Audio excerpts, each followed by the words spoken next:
Hello everybody, it's Non-Scene News here, and today we've got a lot of breaking updates today. So the first news is coming from the United Kingdom, where riots and protests have been spreading across the kingdom like wildfire.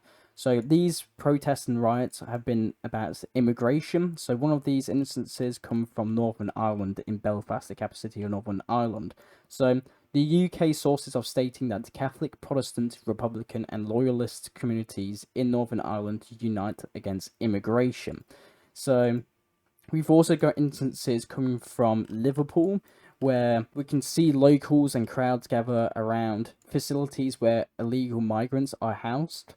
So they're throwing, you can see rubbish and stuff against the police officers. If you can see here in your bottom left corner, there's been also chaotic scenes in Liverpool today. So there's been huge crowds spotted in Liverpool chanting "Stop the boats." So very interesting. Obviously, this is linked to the immigration.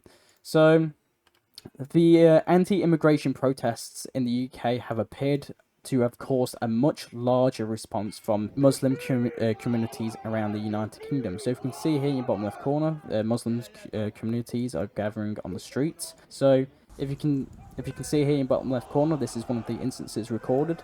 So this is all coming from UK sources. So at least 3 women were stabbed in Glasgow in Scotland. So right-wing commentators claimed that the attackers were Muslim.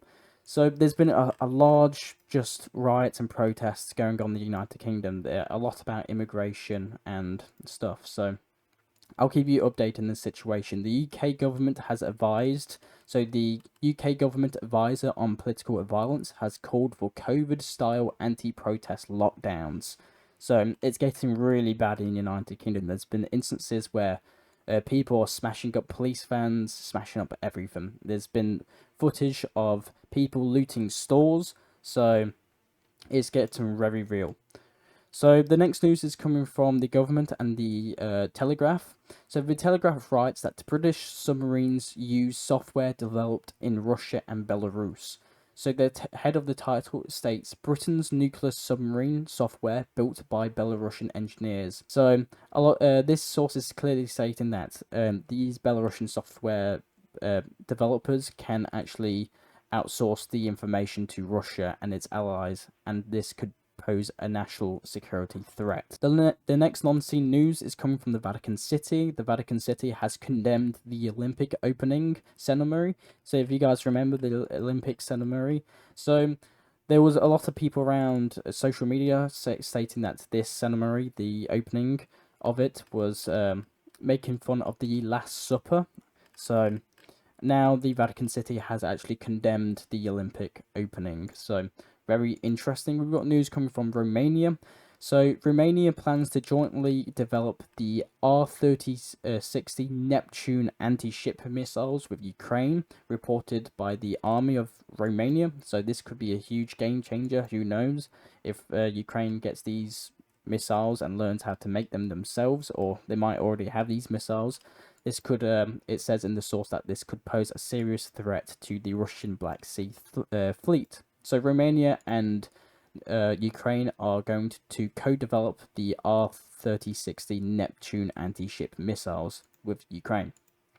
We've got news coming from Hungary that it is confirmed that the halt of the oil transit from Russia through Ukraine was coordinated from the European Union, the Hungarian foreign minister stated.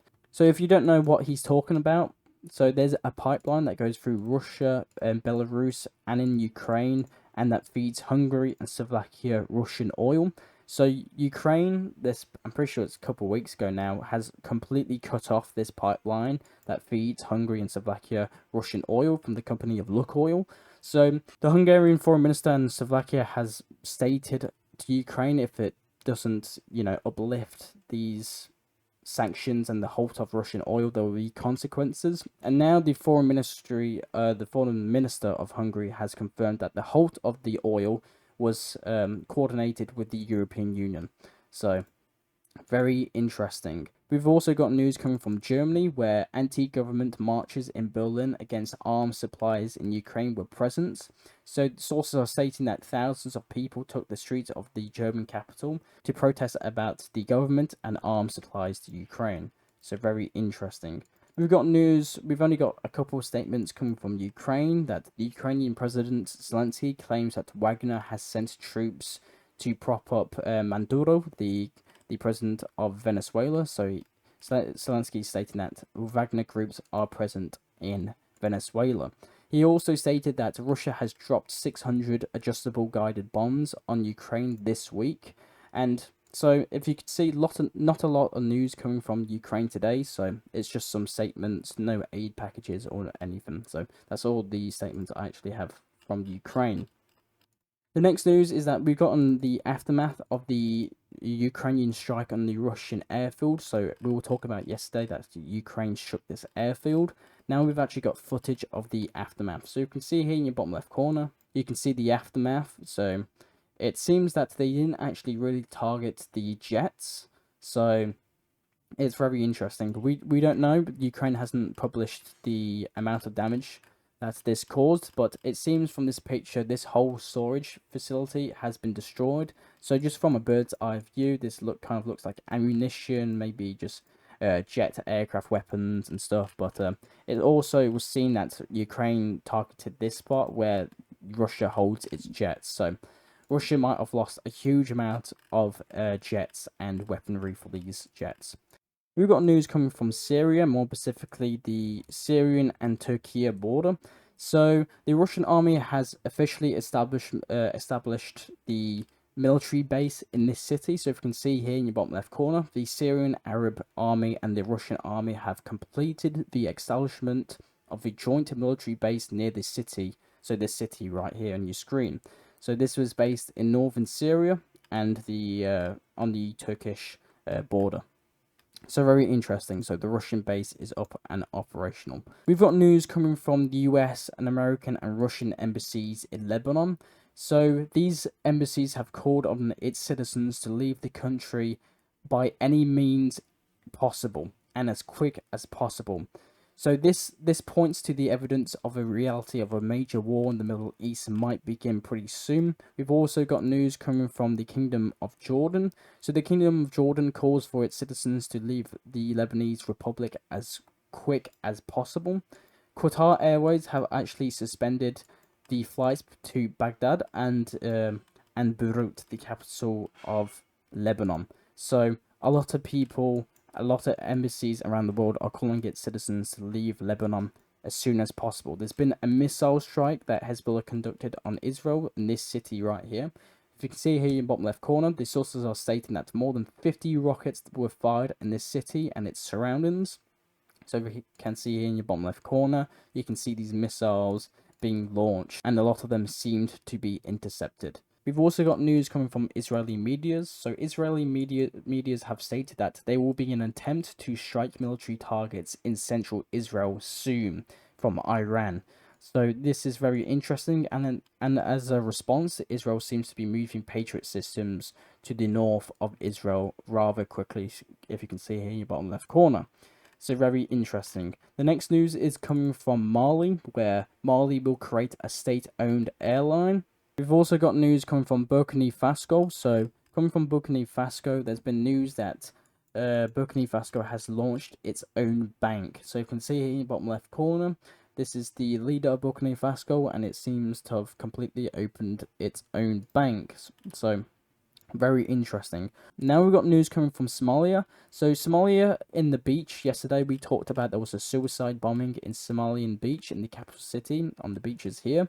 So yesterday we talked about there was 32 people who were killed in this attack and 63 injured. So the Somalia state media have actually blamed the militant Islamist group of Al-Shabaab was responsible for this attack. So very interesting, and I'll keep you updated on that. Now we've got news coming from North Korea, where Vladimir Putin actually sent his condolences to Kim Jong-un over the tragic consequences of floods in North Korea's northwestern provinces. So if we remember these past couple of videos, we talked about how North Korea experienced huge floodings in its northwestern provinces. So North Korean sources are stating that more than 5,000 people were stranded in areas at risk of flooding. So The Russian president has stated that the DPRK can always count on Russia's help and support, the Kremlin statement stated. So, Vladimir Putin has offered a helping hand to help North Korea in these flooding situations. Also, the North Korean leader Kim Jong Un visited the helicopter unit of the Korean People's Army Air Force, which was involved in the rescue operation during the floods in the country.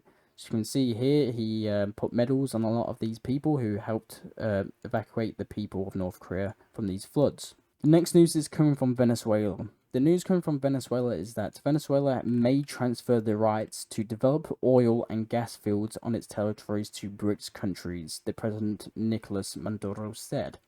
So he stated word by word, he quoted that if all these people in the north of the United States and their partners in the world make the mistake of their lives, then all the oil gas permits that have already been signed will go to our BRICS allies, the Venezuelan leader stated. So very big statements. And we've also got more news that there's been some more Venezuelan protests from the elections in Venezuela.